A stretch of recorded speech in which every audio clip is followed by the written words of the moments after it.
Lewis and I spent a lot of time playing games together, but he was surprisingly bad at them. He died a lot.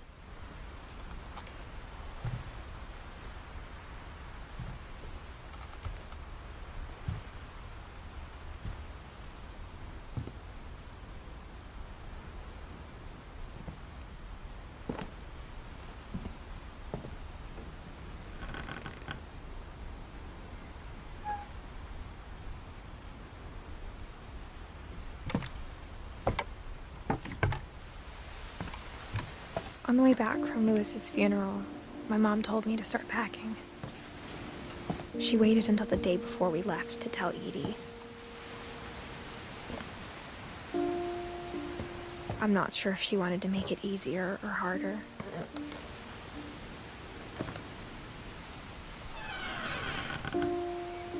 I wish we'd stayed.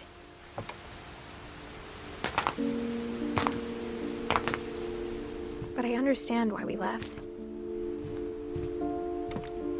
My mom ended up leaving everything behind.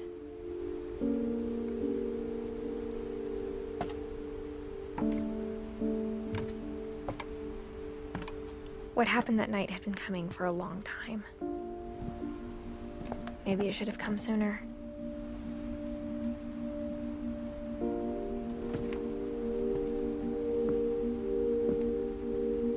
But it had to end one way or another. All that's left now is to tell you about that last night.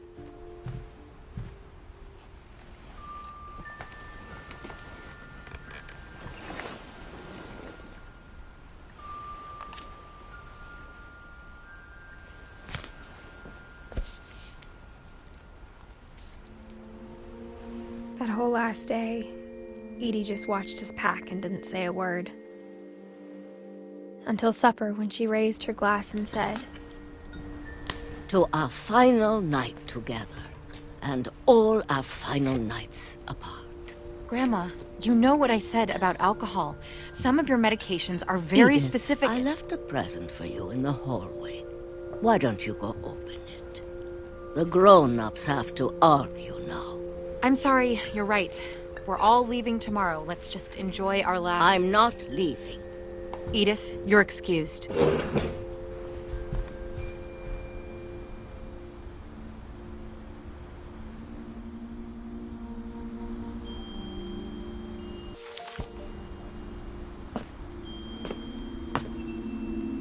The power had been shut off that morning, but Edie always had plenty of candles.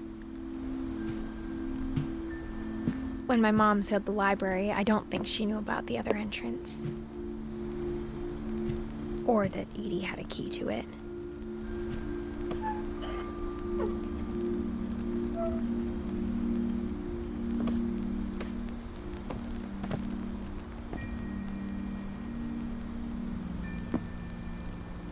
That thing you're afraid of isn't going to end when you leave the house. Edith has a right to know these stories. My children are dead because of your stories!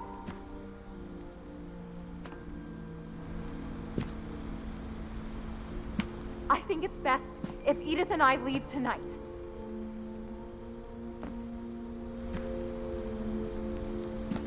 We'll have the nursing home send a van for you in the morning, okay?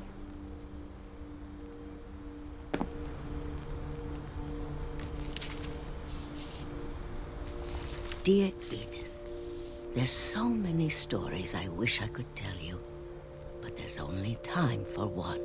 This is about what happened on the night you were born. That night, the tide went way, way out. It was the first and last time I ever saw the old house aground. There'd been an earthquake out in the middle of the ocean. They called it the lowest tide in 1,000 years. God, it smelled awful. You know, I've seen that house every day of my life.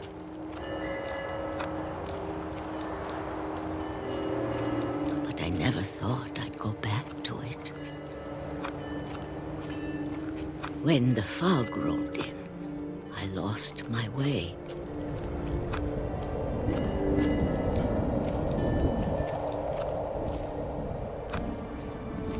I got turned around.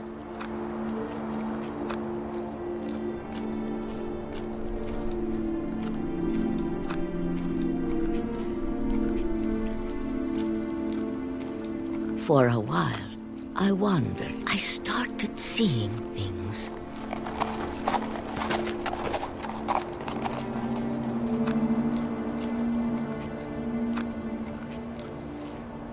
Things I'd forgotten had ever existed.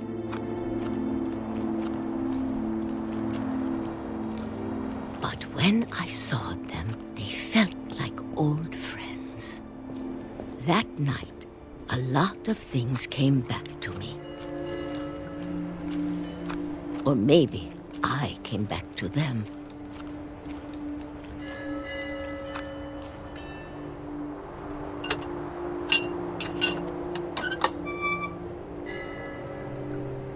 Things I can't explain, but that I need you to try and... Edith, what are you doing in here? It's mine. Edith! Mom, you're gonna rip it! Let go! I kicked and screamed, but Mom dragged me to the car.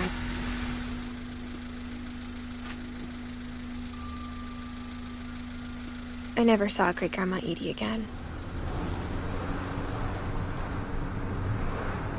The next morning, the band came to pick her up, but she was already gone.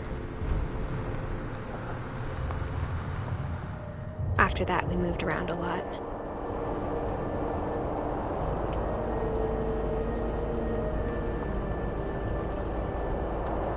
We both tried to make the best of it.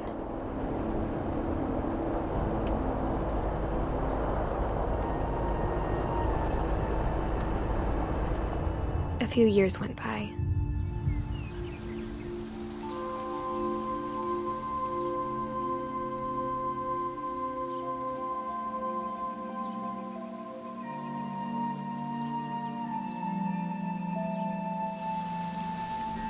My mom didn't like to talk about it. But she started getting sick a lot. The rest happened pretty quickly.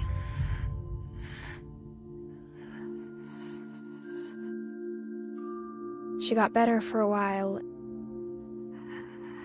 and then she didn't.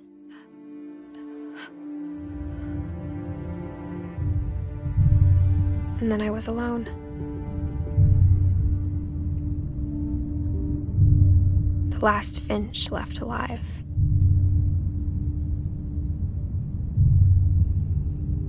Until I found out about you. I'm still not sure what to tell you about all this. If we lived forever, maybe we'd have time to understand things. But as it is, I think the best we can do is try to open our eyes. And appreciate how strange and brief all of this is.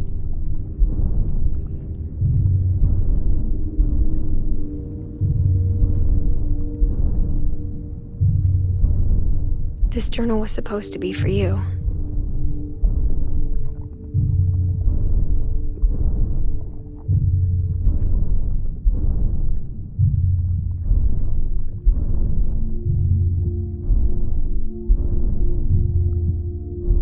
But now I hope you'll never see it.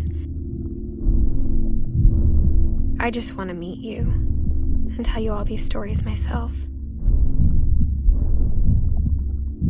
I guess if you're reading this now, things didn't work out that way.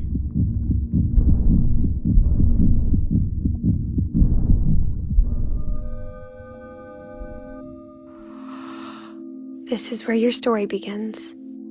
I'm sorry I won't be there to see it. It's a lot to ask, but I don't want you to be sad that I'm gone.